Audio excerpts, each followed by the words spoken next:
ഒരു കാര്യം കൂടെ പറയട്ടെ. അധ്യാപകരും ഉസ്താദുമാരും, ഞാനൊരു അധ്യാപകനാണ്, ഇമാറാത്തിലെ UAE-ലാണെന്ന് മാത്രം. പക്ഷേ ഒരു 23 വർഷം പഠിപ്പിച്ചു. ഇപ്പോഴും സ്കൂളും അധ്യാപനവും തന്നെയാണ് എൻ്റെ ജോലി. പക്ഷേ ഞങ്ങൾക്കൊക്കെ നൽകുന്നൊരു ട്രെയിനിങ് ഉണ്ട്. ആ ട്രെയിനിങ്ങിന്റെ വിഷയം എന്ന് പറഞ്ഞാൽ, ഒരു കുട്ടിയെയും, ആൺകുട്ടിയെയും പെൺകുട്ടിയെയും, നമ്മുടെ വിദ്യാർത്ഥിയെ, ഒരു വിദ്യാർത്ഥിനിയെ കൈകൊണ്ട് തൊടാൻ പാടില്ല. തൊടരുത്.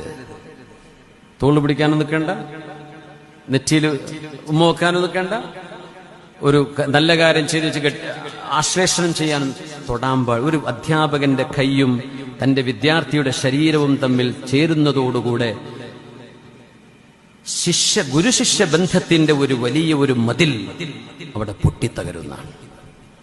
തൊടാൻ പാടില്ല.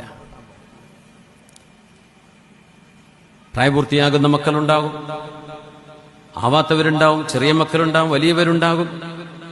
നമ്മുടെ മദ്രസകളുടെ സംവിധാനത്തെ സംബന്ധിച്ച് മോശപ്പെട്ട അഭിപ്രായങ്ങൾ സഹോദര സമുദായത്തിൽ ആളുകളിൽ നിന്ന് പോലും നമ്മൾ കേൾക്കാനിടയാകുമ്പോൾ അത് വലിയ വേദന ഉണ്ടാക്കുന്നുണ്ട്.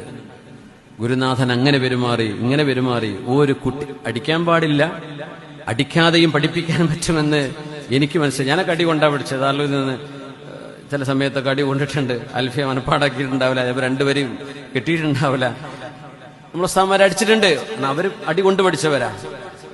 ആ ഒരു രീതിയിൽ നിന്ന് മാറണം എന്ന് ആരും അവരോട് പറഞ്ഞു കൊടുത്തിട്ടില്ല, അവരുടെ അറിഞ്ഞിട്ടില്ല. അപ്പൊ നമുക്ക് അവർക്ക് സദയം പുറത്തു കൊടുക്കാം. നമ്മുടെ ഉസ്താദുമാരാ. ജസാഹുമുല്ലാഹു അന്നാ ഖൈറ.